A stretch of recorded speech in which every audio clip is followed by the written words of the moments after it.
Salut tout le monde, c'est Mozart. Malheureusement, ce n'est pas le matin le plus agréable, mais néanmoins, je pense que je dois faire un aperçu et partager mes pensées. Bien sûr, par rapport aux signaux que j'ai donnés. Donc, le Bitcoin a chuté cette nuit. Il y a eu un flash crash assez important, et ça a touché le Bitcoin. Eh bien, en général, on pourrait dire de manière conservatrice qu'Alta a beaucoup plus souffert. Mais vais regarder ça maintenant. Eh bien, plus précisément, j'ai tout regardé, je vais juste vous dire mes pensées, c'est-à-dire Bitcoin, ce sont des bougies. De 5 minutes, voici le flux principal, c'est approximativement en bougies. De 5 minutes. Environ 9000 pièces ont été échangées, puis il y a eu des bougies de retournement à 9 et une autre à 9000. Pas mal, de rachats. Et prenez en compte que le Nasdaq a chuté sur ses tarifs Trump. Oui, il a chuté de 2,5%, mais ce n'est pas quelque chose d'incroyablement terrible, il n'est pas tombé là de 5%, comme cela arrive dans certains moments difficiles. 4, 5, 6%. Il peut chuter lors de moments critiques. Sur exactement les mêmes niveaux, où le Bitcoin et tous les altcoins ont chuté aujourd'hui. Ça ne s'est pas produit, avec la bourse. Donc, je tire de ça la conclusion qu'il s'agissait d'une réduction massive des leviers sur le marché, d'une liquidation à grande échelle. D'après ce que j'ai donné hier, tout reste en vigueur, rien ne change. Passons à la deuxième option. Il y en avait deux, je l'ai dit dès le départ, tout comme j'ai dit hier qu'on pourrait encore tester. Ce canal orange descendant et même la moyenne mobile à 100. Bien, on l'a fait. Premier point d'entrée.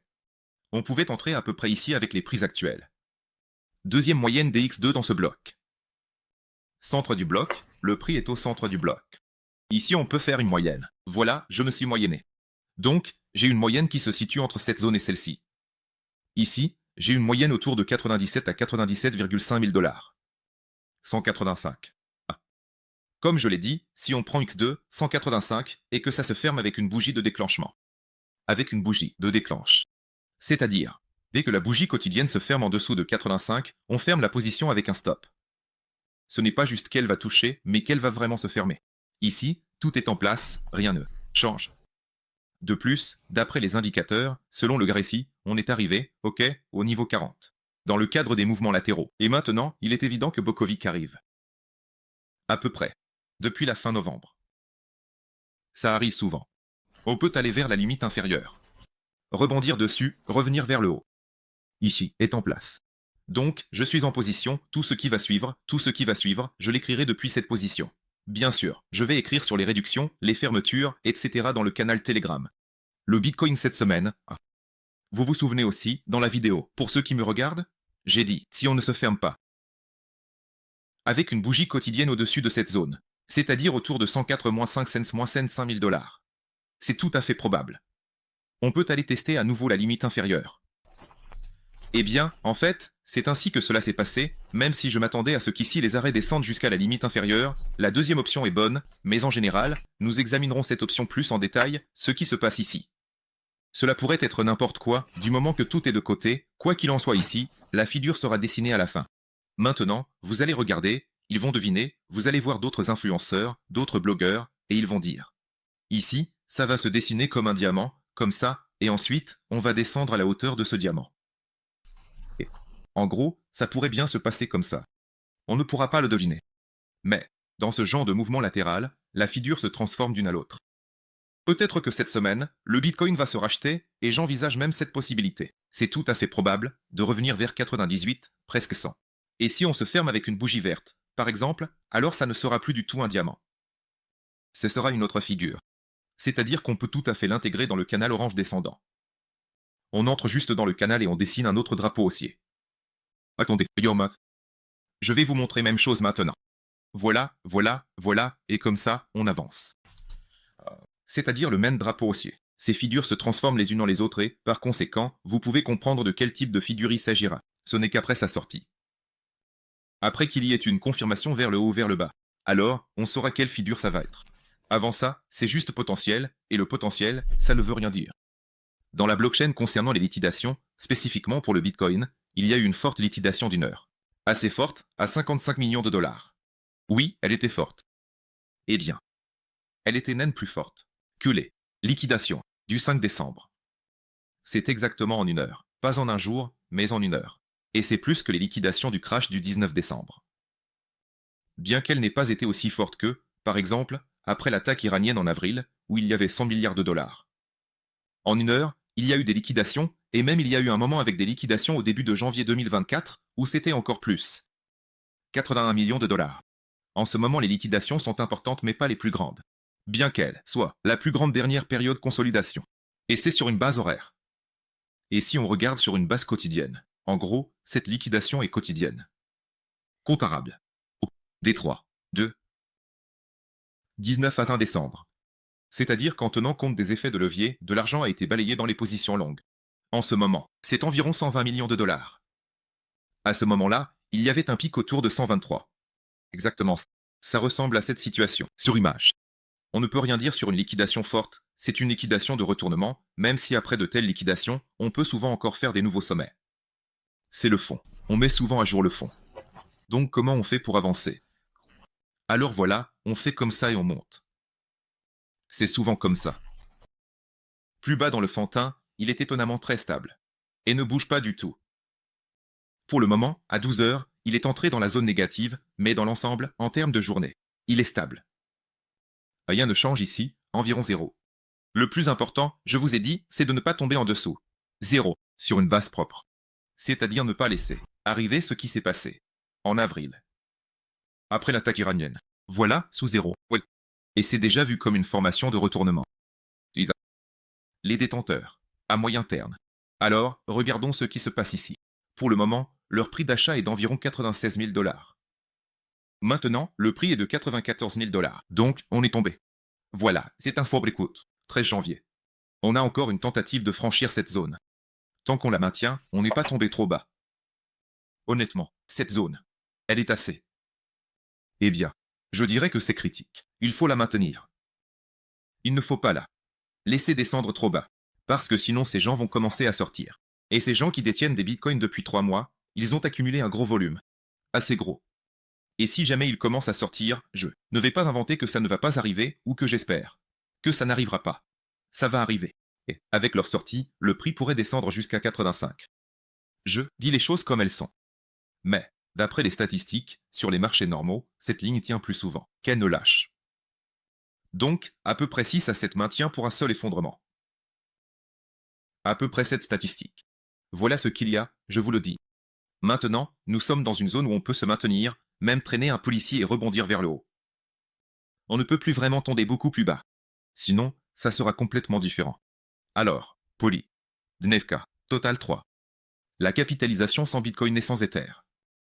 Que peut-on dire ici? La situation est vraiment mauvaise, pour être honnête. Elle a accent grave. Oui, c'était vraiment un gros flash crash. De plus, ils sont partis et ont enlevé ces stops. Voilà, ceux qui avaient mis des stops, cette liquidité a été retirée. Voilà à ces niveaux. Bah, qu'est-ce que je disais tout à l'heure? Les marques. De 9 cents à 920 milliards de dollars si on se ferme en dessous, avec la semaine. Oui, c'est mauvais. Et je vais réfléchir à fermer mon portefeuille d'altcoin. La semaine. C'est clôturé. Exactement à 904 milliards de dollars. Donc, on est un peu au bord, mais pour l'instant, c'est un peu plus haut. Maintenant, c'est 845 milliards de dollars. Je ne sais pas comment cette semaine va se terminer, mais en ce moment, je vais fermer mon portefeuille d'altcoin à moyen terme. Je ne vais pas. Pourquoi? Voici la chaîne orange. Voici la même chaîne orange. Vous pouvez le regarder. Nous sommes arrivés à sa limite inférieure. Ça ressemble à un drapeau haussier. Ça ressemble à un drapeau haussier, une analyse classique, exactement comme on l'a dessiné. Ici, il était juste étiré. Ici, il est plus court et plus abrupt, mais ça reste un drapeau haussier. Pour l'instant, on a retiré de la liquidité. Et en plus, sur le NIFCA, on a touché la moyenne mobile de 200 jours en blanc. Et en plus, sur le FIBO. On s'est corrigé à 61,8, tout est fermé, on a bien recouvert. Je regarde toute cette figure de retournement au minimum, comme ça. On l'a bien travaillé. Parfait. Ici, en gros, la correction semble, techniquement, être terminée.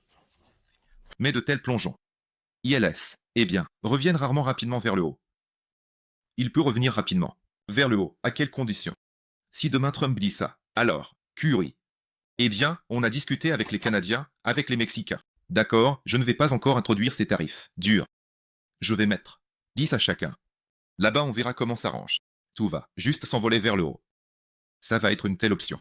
Quelle est la probabilité d'un tel scénario? Que Trump le dira demain, à vous de voir. Je ne peux pas dire. La prochaine option, qui se produit aussi, plus souvent, selon les statistiques sur le graphique. Après de telles chutes. C'est-à-dire qu'on se déplace, on se retrouve quelque part ici. Un petit haut, un petit bas, On marche, on marche, on marche, on fait du trading. Peut-être qu'on va encore trader cette zone. On va voir si on va casser ce bas. C'est incertain. C'est du 50 à 50 parfois. Et on tire vers le haut. Ouais. Deux options qui se produisent sur de tels graphiques. En plus, on prend en compte que c'est quand même un drapeau haussier. Eh bien, il faut en tenir compte. En plus, on a testé le canal blanc. C'est vraiment un test parfait. Le canal blanc est haussier. Donc, ce triangle. La limite supérieure. Et maintenant, on traîne. Au-dessus. Cependant, de toute façon, j'attendrai la clôture de cette semaine et je prendrai ma décision. On va voir comment cette semaine se termine pour Total 3. Mais de toute façon, je ne veux pas clôturer maintenant, même si elle se clôture en dessous de la barre des 900. Ici, d'un point de vue technique, il devrait y avoir un rebond. Eh bien, ce n'est pas qu'il me doive personnellement. Mais il se produit beaucoup plus souvent qu'il ne se produit pas.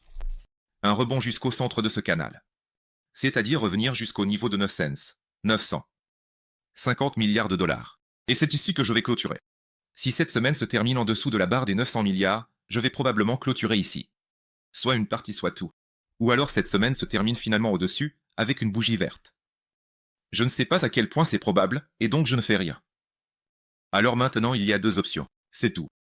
Maintenant, tout ce que je pouvais dire, je l'ai dit. Tout ce que je voulais montrer, je l'ai montré. Encore une fois, s'il vous plaît, c'est important pour vous. Si vous travaillez sur mes signaux, vous en avez besoin. Faites ce que je dis.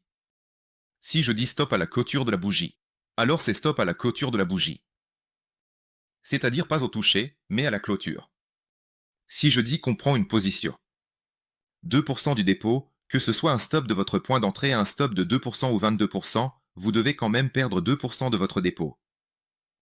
Peu importe combien le prix va bouger. Calculez la position, la taille en conséquence, pour que vous perdiez 2% de votre dépôt. Ne pas se tirer. C'est-à-dire, si vous tradez selon mes signaux, vous devez faire exactement comme je dis, sinon ça ne marchera pas. Rien du tout. Voilà. Absolument rien. Tenez bon, tiendrez au courant. Bien sûr, il faut agir. Il faut travailler et tirer ce résultat de la situation actuelle.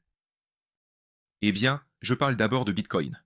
Merci à tous. T'es Mozart au téléphone, là ça se passe. Mais de toute façon, on va s'en sortir. Comme d'habitude, ça prend juste plus de temps. Qu'est-ce que j'avais prévu au départ? D'accord. Ça prendra plus de temps, mais pas d'argent, à condition que vous me suiviez à la lettre. Voilà tout le monde, à bientôt, je garde la situation sous contrôle.